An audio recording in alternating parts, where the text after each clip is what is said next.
فَإِذَا اطْمَأْنَنْتُمْ فَأَقِيمُوا الصَّلَاةَ إِنَّ الصَّلَاةَ كَانَتْ عَلَى الْمُؤْمِنِينَ كِتَابًا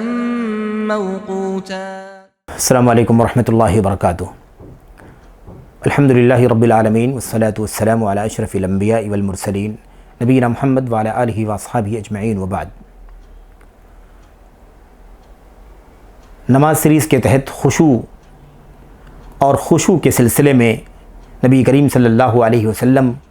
اور آپ کے صحابہ کی زندگیوں کے چند نمونے اور اس کی مثالیں، اس حوالے سے جو بات چل رہی تھی، اس ضمن میں اگلی بات یہ ہے کہ اللہ کے نبی علیہ السلام کے پہلے خلیفہ، آپ کے یار غار، اور جن کے بارے میں اللہ کے نبی علیہ السلام نے فرمایا تھا ان امن الناس علی فی مالہ و صحبتہ ابو بکر، مجھ پر سب سے زیادہ اگر کسی کا احسان مال خرچ کرنے کے سلسلے میں اور دوستی نبھانے کے سلسلے میں ہے تو وہ ابو بکر صدیق رضی اللہ تعالیٰ عنہ کا ہے، جو آپ کے یار غار ہیں، جو آپ کی ہر مشکل میں، ہر آسانی میں آپ کے ساتھ رہے ہیں، حتیٰ کہ اللہ تبارک و تعالیٰ نے وفات کے بعد بھی آپ کا خلیل اور آپ کا ساتھی بنا دیا ہے۔ میرے بھائیوں، آئیے ذرا دیکھتے ہیں کہ ابو بکر صدیق رضی اللہ تعالیٰ عنہ کی نماز کا کیا عالم تھا، کس قدر ان کی نماز میں خشوع پایا جاتا تھا، کس طرح سے اللہ تبارک و تعالیٰ کی وہ نماز پڑھتے تھے، کیسے وہ عبادت کیا کرتے تھے۔ اس سلسلے میں ایک نمونہ آپ کے سامنے رکھنا کافی ہوگا، اور مشہور واقعہ ہے، مشہور نمونہ ہے نبی کریم صلی اللہ علیہ وسلم کی زندگی میں آپ کے جیتے جی، آپ کے آخری ایام کی یہ بات ہے، آخری ایام کا یہ واقعہ ہے، اور جسے صحیح بخاری میں اور دیگر کتابوں کے اندر نقل کیا گیا ہے۔ وہ واقعہ اس طرح سے ہے، حضرت ام المومنین عائشہ صدیقہ رضی اللہ تعالیٰ عنہ، حبیبۃ حبیب اللہ، صدیقہ بنت صدیق جن کو کہا جاتا ہے،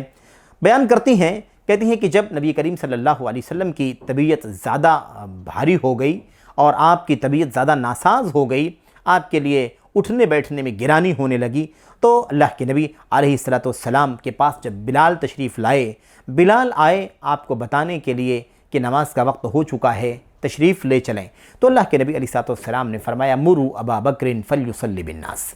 آپ نے فرمایا لوگوں ابو بکر کو کہو، ابو بکر کو کہہ دو، بتا دو، حکم دے دو کہ وہ لوگوں کو نماز پڑھا دیں۔ نبی کریم صلی اللہ علیہ وسلم نے اپنی زندگی میں اپنے جیتے جی اپنی طبیعت کی ناسازگی کے موقع پر آپ نے ابو بکر صدیق رضی اللہ تعالیٰ عنہ کو کہا کہ لوگ انہیں کہہ دیں، انہیں بتا دیں کہ وہ لوگوں کی نماز پڑھائیں۔ یہ واضح دلیل ہے ان دلائل میں سے جس سے پتہ چلتا ہے کہ ابو بکر صدیق رضی اللہ تعالیٰ عنہ اللہ کے نبی علیہ السلام کی وفات کے بعد مسلمانوں کے پہلے خلیفہ ہوں گے۔ جب اللہ کے نبی کے جیتے جی آپ کی زندگی میں آپ کی مصلی پر کھڑے ہونے کا حقدار کوئی نہیں تھا اللہ کے نبی علیہ السلام کی نگاہ میں، وہ کون تھا جو اس بات کا حقدار تھا؟ ابو بکر صدیق رضی اللہ تعالیٰ عنہ تھے۔ اسی لیے یہ واضح اشارہ ہے، اور اس کے علاوہ بے شمار دلائل ہیں جس سے پتہ چلتا ہے کہ خلافت کا اولین مستحق اگر کوئی ہے، تھا اور ہے، اور سچ مچ یہ بات ایمان اور عقیدے کی ہے تو ابو بکر صدیق رضی اللہ تعالیٰ عنہ ہیں۔ بہرحال اللہ کے نبی علیہ السلام نے فرمایا کہ انہیں کہو کہ لوگوں کو نماز پڑھائیں۔ حضرت اماں عائشہ کہتی ہیں کہ میں نے جیسے ہی سنا کہ اللہ کے نبی میرے والد کو کہہ رہے ہیں نماز پڑھانے کے لیے، میں نے کہا یا رسول اللہ، اے اللہ کے رسول صلی اللہ علیہ وسلم، ان ابا بکر رجل اسیف وانہ متی یقم مقامک لا یسمع الناس، کہتی ہیں میں نے کہا اے اللہ کے نبی علیہ السلام، ابو بکر بہت کمزور دل کے ہیں، بہت رقیق دل کے ہیں، یعنی دل کے اندر ان کی بڑی نرمی پائی جاتی ہے، بڑی رقت پائی جاتی ہے۔ وہ جب نماز پڑھانے کے لیے آپ کی جگہ پر کھڑے ہوں گے اور سوچیں گے کہ یہ وہ مصلی ہے جہاں اللہ کے نبی علیہ السلام کھڑے ہو کر کے نماز پڑھایا کرتے ہیں، آپ کی صحت ناساز ہے اس لیے مجھے یہاں کھڑا کر دیا گیا ہے، تو پھر وہ برداشت نہیں کر پائیں گے، وہ روئیں گے، تلاوت کر ہی نہیں پائیں گے، لوگ ان کی تلاوت سن ہی نہیں پائیں گے، اس قدر زار و قطار روئیں گے۔ یہ ابو بکر صدیق رضی اللہ تعالیٰ عنہ کی رقت کا عالم تھا، جس کی طرف ان کی بیٹی نے اشارہ کیا کہ نماز میں کھڑے ہوں گے تو یہ حال ہوگا۔ اسی لیے کیا کہا فلو امرت عمر، اس لیے اگر آپ عمر کو اس کا یہ حکم دے دیں کہ وہ نماز پڑھا دیں تو بہتر ہوگا۔ اللہ کے نبی علیہ السلام نے پھر آپ نے فرمایا مروا ابا بکر فلیصلی بالناس، لوگوں ابو بکر کو کہو کہ لوگوں کو نماز پڑھا دیں۔ یہ معاملہ 2 مرتبہ ہوا، 3 مرتبہ ہوا۔ ام المومنین عائشہ صدیقہ رضی اللہ تعالیٰ عنہ کہتی ہیں کہ میں نے بار بار یہی بات کہی، اے اللہ کے نبی علیہ الصلوۃ والسلام، ابو بکر جب آپ کی جگہ پر کھڑے ہوں گے تو رونے کی وجہ سے اس قدر زار و قطار روئیں گے،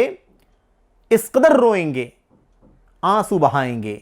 کہ لوگوں کو تلاوت کر کے سنا نہیں پائیں گے، یعنی نماز پڑھا نہیں پائیں گے۔ اس لیے آپ حکم دے دیجئے عمر کو کہ وہ نماز پڑھا دیں۔ لیکن آپ دیکھیے کہ 3 مرتبہ، اس سے زائد مرتبہ یہ تاکید حضرت ام عائشہ نے کیا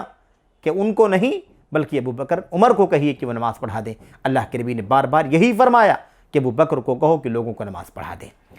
2 باتیں معلوم پڑی۔ ایک بات تو یہ کہ ابو بکر صدیق رضی اللہ تعالیٰ عنہ بڑے رقیق القلب تھے،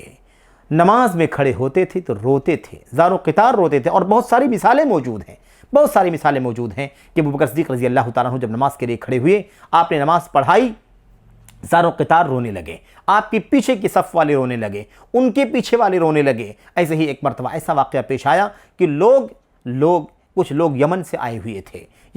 ہوئے تھے، مسجد میں بیٹھ کر کے قرآن کی تلاوت کر رہے تھے، قرآن کا مذاکرہ کر رہے تھے اور رو رہے تھے۔ ابو بکر صدیق رضی اللہ تعالیٰ عنہ ان کے پاس پہنچے، یہ منظر دیکھا تو وہ بھی زار و قطار رونے لگے، اور یہ بھی کہا اللہ کی قسم ہم بھی تمہاری ہی طرح بہت زیادہ رویا کرتے تھے، لیکن دھیرے دھیرے ہمارے دلوں میں سختی پیدا ہو گئی، اب رونے کی وہ رقت اور کیفیت جو دل میں ہونی چاہیے وہ کم ہوتی چلی جا رہی ہے۔ بہرحال تو میرے بھائیو، میرے بزرگوں، یہ ہے ابو بکر صدیق رضی اللہ تعالیٰ عنہ کی نماز کا عالم۔ لوگ جانتے تھے، اما عائشہ جانتی تھیں کہ نماز میں کھڑے ہوں گے تو یہ روئیں گے، اس لیے آپ امامت کے لیے انہیں نہیں بلکہ ابو بکر صدیق کے بجائے عمر کو کہہ دیجئے۔ اللہ کے نبی علیہ الصلوۃ والسلام نے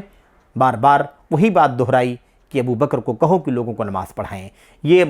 موقد ہو گیا، یقینی بن گیا اللہ کے نبی کی زبان سے کہ اگر کوئی آپ کی جانشینی کا اہل ہے آپ کی وفات کے بعد تو وہ امت میں صرف اور صرف ابو بکر صدیق رضی اللہ تعالیٰ عنہ ہیں۔ میرے بھائیو، میرے بزرگوں، یہ مختصر سا نمونہ ہے ابو بکر صدیق رضی اللہ تعالیٰ عنہ کی زندگی کا کہ ابو بکر کس طرح سے اللہ تبارک و تعالیٰ کے لیے جب نماز میں کھڑے ہوتے تھے تو زار و قطار روتے تھے، اللہ کا خوف، اللہ کی خشیت، اپنی کوتاہیاں، اپنی کمیاں، جبکہ جنت کی بشارت ان کو دی گئی تھی،